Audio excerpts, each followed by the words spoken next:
Казахстанның халык рәссамы Мәснәви Хәйретдинов исемендәге сәнгать мәктәбе. Ул Лениногорскида 1976 елда шушы мәктәпне булдырган шәхес.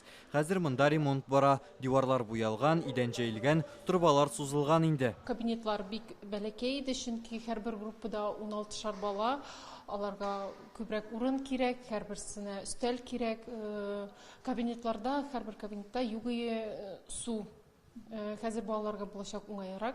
Умещаемся, четырехэтажное здание у нас основное по проспекту Ленина. Бүген төзекләндерү барышы белән Фәрит Мөхәммәтшинны таныштырдылар. Ул күргәзмәләр залын, кабинетлар, балчыктан савыт-саба ясар өчен мич куеласы бүлмәне карап чыкты. Мәктәпне интерактив такталар белән җиһазландырачаклар. Мәдәният илкүләм проекты буенча ремонтка 35 миллион сум акча бүлеп бирелгән.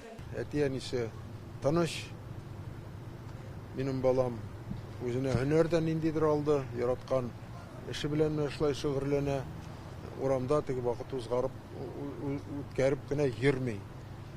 Менә шушы программаларны алар республикада да шактый, федераль үзәктә дә күрсәтелгән. Россия президенты Владимир Владимирович Путин май указларында да аларны күрсәтте һәм аннан финансирование да каралган.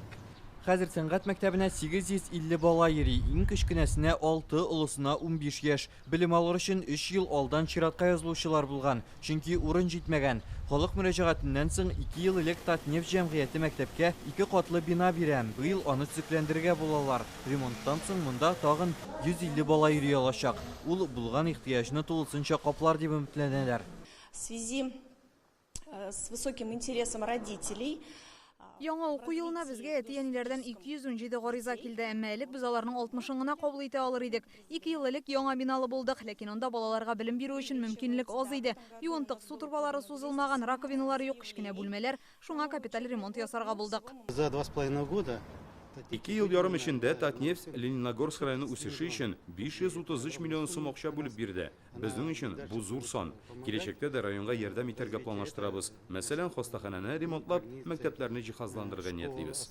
Соңгы елларда Лениногорскида күп фатирлы йортлар төзелә, авыллардагы өйләргә су кертәләр, мәктәп, балалар бакчаларын ремонтлыйлар, район үсешенә миллиардлар бүлеп бирелгән. 1 сентябрьгә күпчелек безнең учреждениелар әзер, һәм менә бу әз генә калды эшләр, мин уйлыйм инде бу көннәрдә бетәр ди. Программалар важный безнең өчен бүген бу йортлар мәсьәләсе, безнең многоквартирный йортларны ремонтлау алып барасы һәм йортларын тәртипкә благоустраивать итеп салу программалары, һәм инде менә бу су кертүен авылларда бик күп эшләр алып барыла. Районда авыл хуҗалыгы күрсәткечләре яхшыра, социаль проектларның күбесе нефтьчеләр ярдәме белән тормышка ашырыла.